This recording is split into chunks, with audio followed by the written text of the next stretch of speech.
Good morning, friends. Hope you guys are doing great.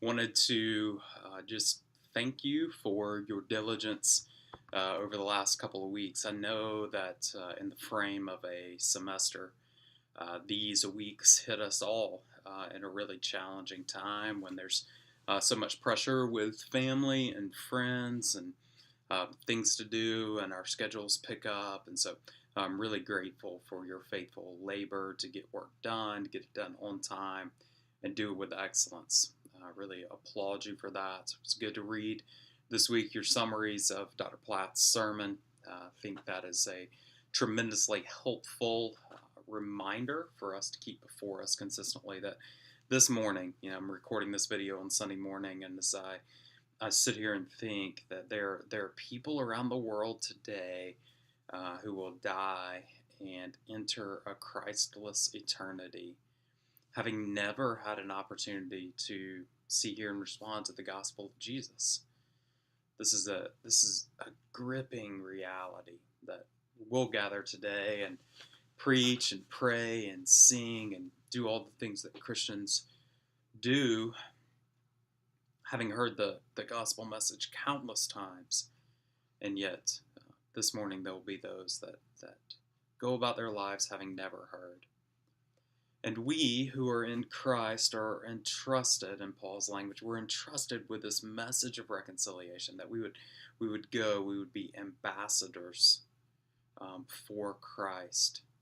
And this reality is something that we have to keep before us, because if we're not careful, the pressure of life in a westernized world just cave in on us, and all of a sudden we will get up each morning and think, this hasn't even crossed my mind today. One great way to think about this is to consider, a couple of weeks ago we put before us some prayers for the nations.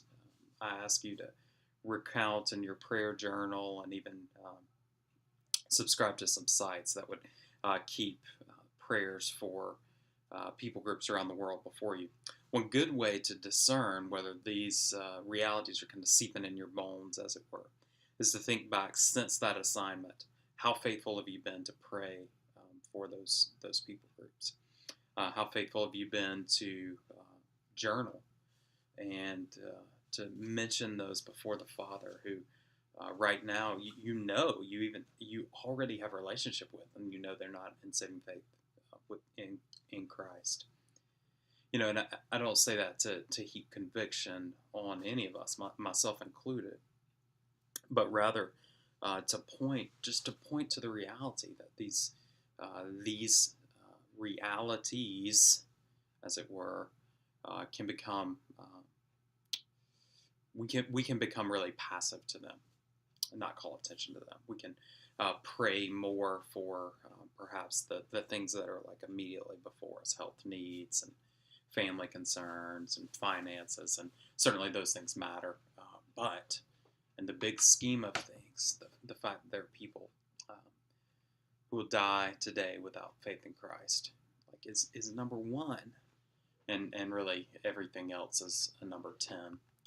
So I encourage you to continue to be mindful of that as the Lord gives you opportunity this week. That of all my goals for this class, you writing good Bible studies, putting together discussion board posts, all that's great. But my chief goal is that you develop a heart for the nations, that you love and pray and go, so that people would hear the beautiful story of Christ. Happy Thanksgiving to you. Merry Christmas as we begin that season.